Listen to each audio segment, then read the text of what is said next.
Da bi vas sreća pratila tokom cele godine, ovo treba da uradite sa novčićem iz česnice. Vekovima unazad česnica je tradicionalan kolač koji domaćice u Srbiji zamese za banje veče ili rano jutro za Božić, presvitanja. Neizostan deo česnice je novčić, a evo zašto je on važan i zašto nikako ne treba da ga bacite ili zadržite kod sebe. Za stolom domaćin deli česnicu svakom članu porodice, a veruje se da će onaj koji u svom delu kolača pronađe novčić ili dukat tokom cele naredne godine imati sreće, zdravlja i bogatstva.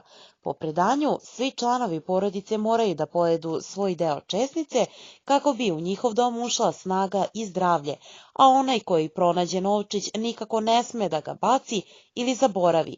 Veruje se da novac koji je izvučen iz česnice treba da se otkupi drugim novcem od onoga koga je pronašao u kolaču, a zatim da se stavi na ikonu ili pored nje i čuva se do sledećeg Božića, jer se veruje da će srećnik koji ga je izvukao biti srećan i pun para cele godine.